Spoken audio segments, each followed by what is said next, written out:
PM ശ്രീയിൽ ഒപ്പിട്ടതിന് സമാനമായി കേന്ദ്ര labour കോഡിലും ഘടകകക്ഷികളെ ഇരുട്ടിൽ നിർത്തി CPM 2021 തന്നെ കരട് ചട്ടമുണ്ടാക്കി വിജ്ഞാപനമിറക്കി. പിന്നിൽ CITUവിന്റെ മൗനാനുവാദവും.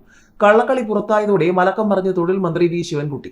2021 December 14 Kerala code of wages rules 2021 എന്ന പേരിലാണ് വിജ്ഞാപനമിറക്കിയത്. 10 അധ്യായങ്ങളായി 55 ഖണ്ഡികകളുള്ള കരടാണ് വിജ്ഞാപനത്തിലുണ്ടായിരുന്നത്. പൊതുജനത്തിന് ആക്ഷേപം അറിയിക്കാൻ 45 ദിവസത്തെ സമയം ഉൾപ്പെടെയായിരുന്നു വിജ്ഞാപനം. ഇതെല്ലാം മറച്ചുവെച്ച ശേഷമാണ് ലേബർ കോഡ് വിഷയത്തിൽ തൊഴിൽ മന്ത്രി ട്രേഡ് യൂണിയനുകളുമായി ചർച്ച നടത്തിയത്. 2025 ജൂലൈ 8 അർദ്ധരാത്രി മുതൽ 24 മണിക്കൂർ ഭാരത് ബന്ദ് സംസ്ഥാനത്ത് ഹർത്താലായാണ് നടത്തിയത്. CITU, AITUC അടക്കമുള്ള ഇടത് യൂണിയനുകളടക്കം കടുത്ത പ്രതിഷേധവും നടത്തിയിരുന്നു. ഈ സമയമെല്ലാം സംസ്ഥാനത്ത് ലേബർ കോഡിന് കരട് വിജ്ഞാപനം ഇറക്കിയത് മന്ത്രിയും CITU മറച്ചുവെച്ചു. എന്നാൽ കരട് വിജ്ഞാപനം പുറത്തു വന്നതോടെ മന്ത്രി കുടുങ്ങി.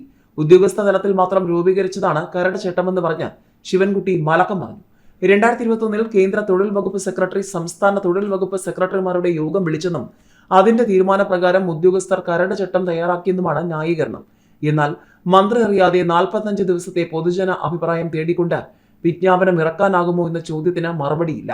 മന്ത്രിസഭാ യോഗത്തിൽ CP ഉൾപ്പെടെ എതിർത്തിട്ടും ഘടകകക്ഷികളെ തള്ളിക്കളഞ്ഞ PM ശ്രീ പദ്ധതിയിൽ സർക്കാർ ഒപ്പിട്ടിരുന്നു. സമാന രീതിയിലാണ് ലേബർ കോഡിലും LDFനെ ഒന്നടങ്കം ഇരുട്ടിൽ നിർത്തി സർക്കാർ കരട് വിജ്ഞാപനം ഇറക്കിയത്. ഈ മാസം 21 ലേബർ കോഡ് അംഗീകരിച്ച് കേന്ദ്ര സർക്കാർ വിജ്ഞാപനം ഇറക്കിയതിന് പിന്നാലെ തൊഴിലാളി സംഘടനകളുടെ യോഗം വിളിക്കുകയും സംസ്ഥാനം കേന്ദ്ര സർക്കാരിനെ പ്രതിഷേധം അറിയിക്കുമെന്നും വീരവാദം മുഴക്കുകയും ചെയ്തു. തൊഴിലാളികളുടെ അവകാശങ്ങൾ തകർത്തുകൊണ്ട് ജംഗിൾ രാജ് നടപ്പാക്കാനാണ് ലേബർ കോഡിലൂടെ കേന്ദ്രം ശ്രമിക്കുന്നതെന്നാണ് CPM പോളിറ്റ് ബ്യൂറോ കഴിഞ്ഞ ദിവസം പ്രസ്താവന പുറപ്പെടുവിച്ചത്. അപ്പോഴെല്ലാം കരട് വിജ്ഞാപനം ഇറക്കിയതിനെ കുറിച്ച് മന്ത്രി മിണ്ടിയില്ല. കരട് വിജ്ഞാപനം ഇറക്കിയതിനെതിരെ AITUC രംഗത്തെത്തി.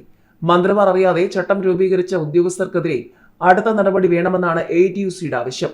കള്ളി വിളിച്ചതായതോടെ CITUവും പേരിന് വേണ്ടി എതിർപ്പുന്നയിച്ചു. സംഭവം വിവാദമായതോടെ കരട് വിജ്ഞാപനം മരവിപ്പിച്ചെന്നും അന്തിമ വിജ്ഞാപനത്തിലേക്ക് പോയില്ലെന്നുമാണ് മന്ത്രിയുടെ ന്യായീകരണം. ശിവൻകുട്ടിയുടെ ഇരട്ടത്താപ്പിനെതിരെ LDFൽ വീണ്ടും ഭിന്നത രൂക്ഷമായിട്ടുണ്ട്.